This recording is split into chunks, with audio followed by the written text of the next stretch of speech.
ಎಲ್ಲರಿಗೂ ಶರಣು ಶರಣಾರ್ಥಿಗಳು.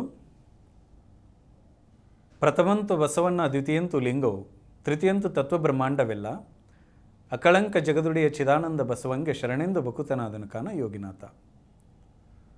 ಒಂದು ದಿನ 12ನೇ ಶತಮಾನ, ನನಗೆ ಆಶ್ಚರ್ಯ ಆಗತ್ತೆ ಆ ಘಟನೆ ಕೇಳಿದಾಗೆಲ್ಲ. ಗೊತ್ತಿರಲಿ, ಮರುಳಶಂಕರ ದೇವ ಬಸವಣ್ಣನವರ ದರ್ಶನ ಮಾಡಬೇಕು, ಅವರನ್ನು ನೋಡಬೇಕು ಅಂತ ತಿಳ್ಕೊಂಡು ಕಲ್ಯಾಣಕ್ಕೆ ಬಂದರು. ಅಫ್ಘಾನಿಸ್ತಾನದಿಂದ ಬಂದಿರುವಂಥ ಮರುಳಶಂಕರ ದೇವರು ಬಂದರು. ಬಸವಣ್ಣನವರು ಯಾವುದೇ ಕಾರಣಕ್ಕೆ ಕಲ್ಯಾಣದಲ್ಲಿರಲಿಲ್ಲ, ಅವರ ದರ್ಶನ ಆಗಲಿಲ್ಲ. ಮರುಳಶಂಕರ ದೇವ ಬಂದು ಕಲ್ಯಾಣದ ಎಲ್ಲ ಭಾಗದಲ್ಲಿ ಅಡ್ಡಾಡಿದ, ನೋಡಿದ. ಎಲ್ಲರೂ ಕಾಯಕದಲ್ಲಿ ನಿರತರಾದವರೇ. ಅದನ್ನು ನೋಡಿದ ಮರುಳಶಂಕರ ದೇವನ ಮನಸ್ಸಿನಲ್ಲಿ ಒಂದು ಭಾವನೆ ಹುಟ್ಟಿತು. ಇಲ್ಲಿ ಎಲ್ಲರೂ ಕಾಯಕ ಮಾಡ್ತಾರೆ, ಯಾರೂ ಕೂಡ ಹಾಗೆ ಊಟ ಮಾಡಿ ಇರೋದಿಲ್ಲ. ದುಡಿದು ಉಣ್ಣವರೇ ಅದಾರೆ. ಎಲ್ಲರೂ ಕಾಯಕ ಮಾಡಿ ಉಣ್ಣವ್ರು ಅದಾರೆ ಅಂದಮೇಲೆ ನಾನು ಏನಾದರೂ ಕಾಯಕ ಮಾಡಬೇಕು ಅಂದ್ಕೊಂಡ ಮರುಳಶಂಕರ ದೇವ. ಹುಡುಕಾಡಿದ, ಏನು ಕಾಯಕ ಐತಿ ಅಂತ ತಿಳ್ಕೊಂಡು ಹುಡುಕಾಡಿದರೆ ಯಾವ ಕಾಯಕವೂ ಸಿಗಲಿಲ್ಲ. ಕೊನೆಗೊಂದು ಕಂಡು ಬಂತು ಮರುಳಶಂಕರ ದೇವನಿಗೆ. ಏನು ಕಾಯಕ? ದಾಸೋಹದ ಮಹಾಮನೆ. ಏನು ಬಸವಣ್ಣನವರು ಕಟ್ಟಿದ್ರು ದಾಸೋಹದ ಮಹಾಮನೆ, ಆ ದಾಸೋಹದ ಮಹಾಮನೆಯೊಳಗೆ ಒಂದು ಕಾಯಕ ಸಿಕ್ತು. ಏನು ಅಂತಂದ್ರೆ, ಯಾರಾದರೂ ಒಂದಿಷ್ಟು ಉಂಡು ಎಲೆಯನ್ನು ಬಿಟ್ಟು ಹೋಗಿದ್ರೆ ಆ ಎಲೆಯನ್ನು ತೆಗೆದು ಹಾಕೋದು. ಯಾರೂ ಬಿಟ್ಟು ಹೋಗಿರ್ತಿರ್ಲಿಲ್ಲ, ಆದರೂ ಕೂಡ ಎಲ್ಲಾದರೂ ಒಂದು ಉಳಿದಿತ್ತಂದ್ರೆ ಅದನ್ನು ತೆಗೆದು ಹಾಕೋದು.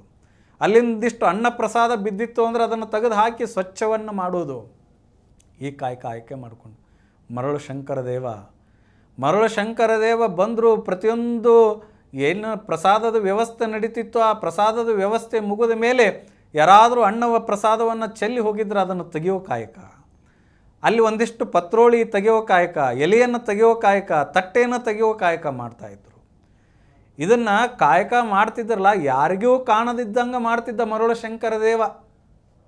ಇವತ್ತು ನಾವು ಒಂದು ಓಣಿಯೊಳಗೆ ಕಸ ಹೊಡೆದೇವಿ ಅಂತಂದ್ರೆ ಅದು ನಾಳೆ ಪೇಪರ್ನೊಳಗೆ ಬರಬೇಕು, ಟಿ ವಿಯೊಳಗೆ ಬರಬೇಕು ಅಂತ ಅಪೇಕ್ಷೆ ಪಡ್ತೇವೆ. ಆದರೆ ಇಂಥ ಕಾಯಕವನ್ನು ಮಾಡಿದರೂ ಕೂಡ ಮರುಳಶಂಕರ ದೇವ ಯಾರಿಗೂ ಕೂಡ ಕಾಣದೇ ಇರೋಂಗೆ ಮಾಡ್ತಿದ್ದ. ಅಂದರೆ ಅವತ್ತನ ಕಾಯಕದ ಪ್ರಜ್ಞೆ ಎಷ್ಟು ದೊಡ್ಡದಿತ್ತು, ಕಾಯಕ ನಿಷ್ಠೆ ಎಷ್ಟು ದೊಡ್ಡದಿತ್ತು ಅನ್ನುವಂಥದ್ದನ್ನು ನಾವು ಅರ್ಥ ಮಾಡ್ಕೊಳ್ಬೇಕು. ಒಂದು 10 ರೂಪಾಯಿ ಕೊಟ್ಟೇವಿ, ಯಾರಿಗ್ರೆ ಸೀರೆ ಕೊಟ್ಟೇವಿ ಅಂತಂದ್ರೆ ಅದನ್ನು ಮೀಡಿಯಾದವ್ರು ಹಿಡಿಬೇಕು, ಅದನ್ನು ನಾಳೆ ಪೇಪರ್ನೊಳಗೆ ಬರಬೇಕು ಅಂತ ಬಯಸ್ತೇವೆ. ನಾಡಿಗೆ ಗೊತ್ತಾಗಬೇಕು, ಜನ ಅದರಿಂದ ಕಮೆಂಟ್ಸ್ ಹಾಕಬೇಕಂತ ಆಸೆ ಪಡ್ತೀವಿ. ಕಾರಣ 12ನೇ ಶತಮಾನದ ಶರಣರಿಗೆ ನಮಗೆ ಎಷ್ಟು ವ್ಯತ್ಯಾಸದ ಜೀವನ ನೋಡಿ. ಯಾರಿಗೀ ಕಾಣದೇ ಇರುವಂಗೆ ಕಾಯಕ ಮಾಡ್ತಿದ್ದ.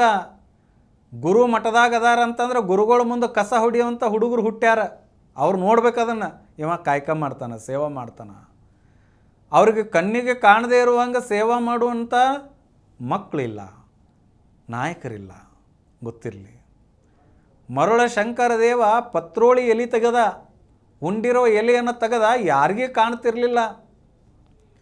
ಇದು ಕಲ್ಯಾಣದೊಳಗೆ ಪ್ರಚಾರ ಆಯಿತು. ಯಾರು ಮಾಡ್ಬೋದು ಇದನ್ನು? ಈ ಕಾಯಕ ಯಾರು ಮಾಡ್ಬೋದು? ಸರಿಸುಮಾರು ಹಿಂಗೆ ಮರುಳಶಂಕರ ದೇವ 12 ವರ್ಷ ಮಾಡಿದ್ದ, ಯಾರಿಗೂ ಕಂಡಿರಲಿಲ್ಲ. ಕಲ್ಯಾಣದ ಮಹಾಮನೆಯೊಳಗೆ, ಪ್ರಸಾದದ ಮಹಾಮನೆಯೊಳಗೆ ಯಾರು ಪ್ರಸಾದವನ್ನು ಮಾಡಿ ಬಿಟ್ಟು ಹೋಗಿದ್ರು, ಎಲೆಯನ್ನು ತೆಗೆದಲ್ಲ, ಇದು ಕಾಯಕ ಎಷ್ಟು ವರ್ಷ ಮಾಡಿದ್ದ ಮರುಳಶಂಕರ ದೇವ ಅಂದರೆ 12 ವರ್ಷ ಮಾಡಿದ್ದ, ಒಬ್ಬರಿಗೆ ಕಂಡಿರಲಿಲ್ಲ.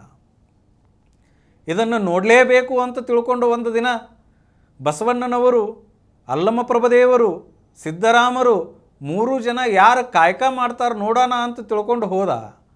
3 ಜನ ಮಹಾತ್ಮರು ಹೋದರು. ಅಲ್ಲಮಪ್ರಭುದೇವರು, ಬಸವಣ್ಣನವರು, ಸಿದ್ದರಾಮರು 3 ಜನ ಹೋದರು. ಹೋಗಿ ನೋಡ್ತಾರ, ಈ ಮರುಳಶಂಕರ ದೇವ ನಸಕನ್ಯಾಗ 3 ಗಂಟೆಗೆ ಎದ್ದು ಮಹಾಮನೆ, ದಾಸೋಹ ಮಹಾಮನೆಯನ್ನು ಸ್ವಚ್ಛ ಮಾಡ್ತಿದ್ರು. ಪ್ರಸಾದವನ್ನು ಬಿದ್ದಿರೋ ಪ್ರಸಾದ ತೆಗೆದು ಹಾಕ್ತಿದ್ರು, ಎಲೆ ತೆಗೆದು ಹಾಕ್ತಿದ್ರು. ಇದನ್ನು ನೋಡಿರುವಂಥ ಅಲ್ಲಮ್ಮ ಪ್ರಭುದೇವರಂತಾರ, ಕಂಡೇನೊಂದು ಆಶ್ಚರ್ಯವ, ಭಾಳ ಅದ್ಭುತವಾಗಿರುವಂಥ ಆಶ್ಚರ್ಯ ನೋಡಿದೆ. ಯಾರಿಗೇ ಕಾಣದೇ ಇರುವಂಥ ವ್ಯವಸ್ಥೆಯೊಳಗೆ, ಯಾರಿಗೇ ಕಣ್ಣಿಗೆ ಕಾಣದೇ ಇರೋ ಹಾಗೆ ಮರುಳಶಂಕರ ದೇವರ ಕಾಯಕ ಮಾಡ್ತಾ ಇದ್ದಾರಂದ್ರೆ ಎಂಥ ಮಹಾನ್ ವ್ಯಕ್ತಿ ಇವ, ಎಷ್ಟು ಆಶ್ಚರ್ಯ ಅನ್ನುವಂಥ ಮಾತನ್ನು ಅಲ್ಲಮ ಪ್ರಭುದೇವರಂತಾರ. ಅವರು ಕಾಯಕ ಮಾಡೋದನ್ನು ನೋಡಿದ್ರಲ್ಲ ಅಂತ ತಿಳ್ಕೊಂಡು ಮನಸ್ಸಿಗೆ ಇವರು ನೋವು ಮಾಡ್ಕೊಂಡಿದ್ರಂತ ಮರುಳು ಶಂಕರದೇವರು. 12ನೇ ಶತಮಾನದ ಶರಣರ ಜೀವನ ಎಷ್ಟು ಪವಿತ್ರವಾಗಿತ್ತು. ಅದಕ್ಕೆ ನಾವು ಜೀವನದೊಳಗೆ ಇಷ್ಟ ಕಲಿಯೋಣ, ಕಾಯಕ ಮಾಡಿ ಉಣ್ಣೋಣ. ಇನ್ನೊಬ್ಬರಿಗೆ ಟೊಪಿಗೆ ಹಾಕಿ, ಇನ್ನೊಬ್ಬರು ಚೆಂಡು ಮುರಿದು, ಇನ್ನೊಬ್ಬರು ಗೋನು ಮುರಿದು, ಇನ್ನೊಬ್ಬರ ಮನೆ ಹಾಳು ಮಾಡಿ ಬದುಕೋದಕ್ಕಿಂತ ಕಾಯಕ ನಿಷ್ಠೆಯನ್ನು ಬೆಳೆಸ್ಕೊಂಡು ಕಾಯಕವನ್ನು ಮಾಡಿ ಜೀವನವನ್ನು ಸಾಗಿಸೋಣ ಎನ್ನುವಂಥ ಮಾತೇಳಿ ತನಗೆ ಮತ್ತೊಮ್ಮೆ ನನ್ನಿಂದ ಶರಣಾರ್ಥಿಗಳು. ಅನುಕ್ಷಣದ ಸುದ್ದಿಗಳಿಗಾಗಿ ವಿಸ್ತಾರ ನ್ಯೂಸ್ ಯೂಟ್ಯೂಬ್ ಚಾನೆಲ್ ಸಬ್ಸ್ಕ್ರೈಬ್ ಮಾಡಿ.